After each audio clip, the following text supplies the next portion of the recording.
Hey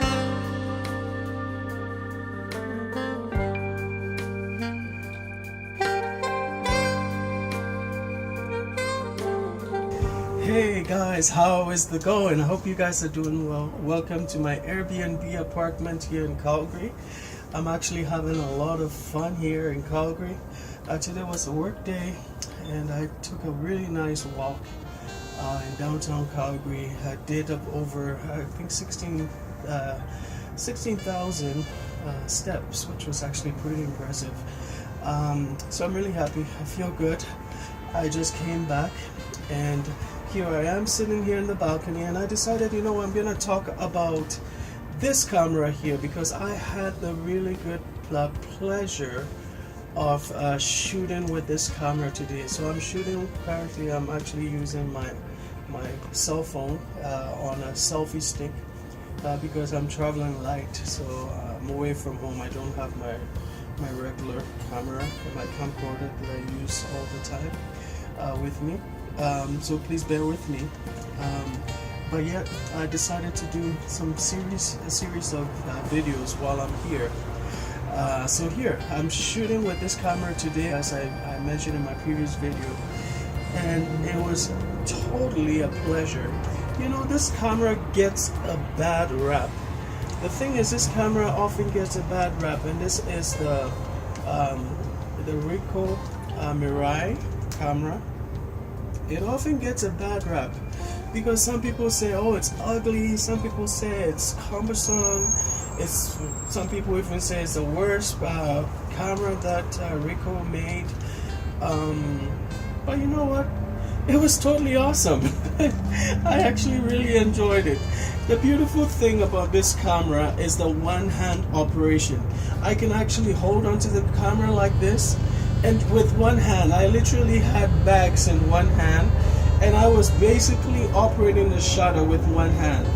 And the reason is that this camera has a really awesome program mode in it. So the program mode in this camera is lovely. I just really enjoyed the program mode in this camera. And the other thing is, there are several things that I loved about this camera.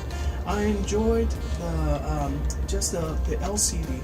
When you look through, there's a lit LCD display that's in the viewfinder, and it shows you the shutter speed and the aperture setting when you're in program mode.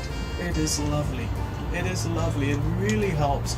And I was paying close attention to my composition and the suggestions for aperture, the combination of aperture and the shutter speed. And I must say that this camera was pretty much on point. It was pretty bright. Several occasions quite bright and sunny.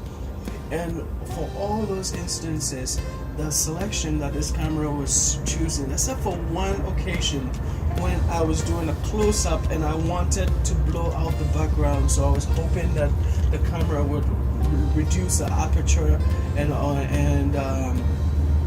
therefore give me a faster shutter speed, but it didn't do that. It gave me a higher aperture, sort of gave me an average, so I didn't quite get that effect that I was looking for. But it was just one instance, one shot out of 3 rows that I shot on the road today.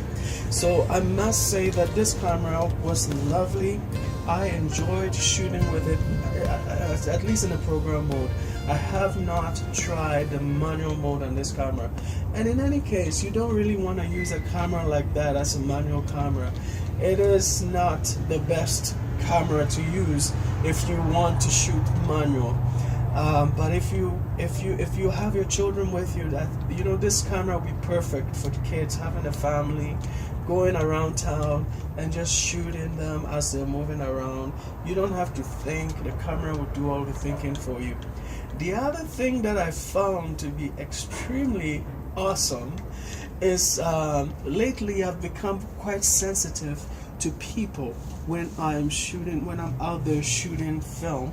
And the reason is that people, when you're doing street photography, when you depend on the camera, especially for my medium format cameras or even for some of my old cameras, it sort of intimidates people. It's really an interesting thing because people would rather you record video and they just happen to just chance by and pass through your shot than actually you taking shots of them. That's one thing that I have noticed. So, and I'm pretty sensitive about that because I don't like to hurt people's feelings when I'm shooting.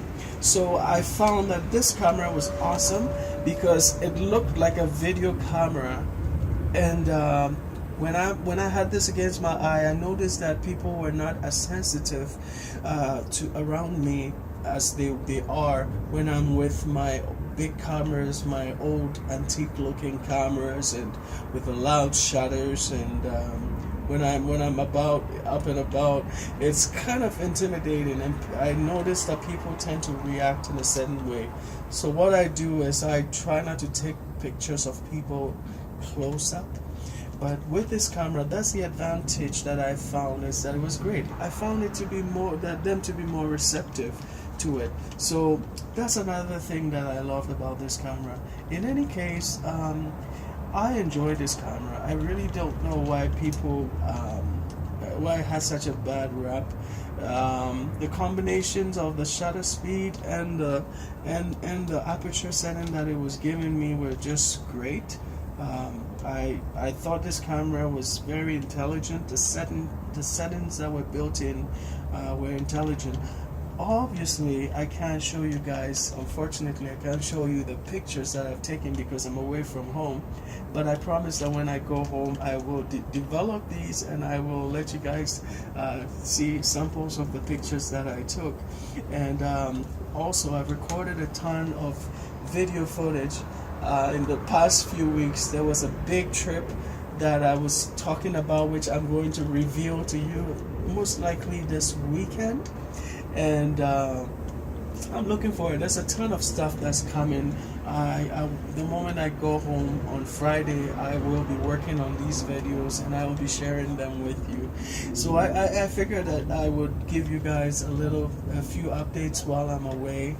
And so do forgive me, this is not my standard videos.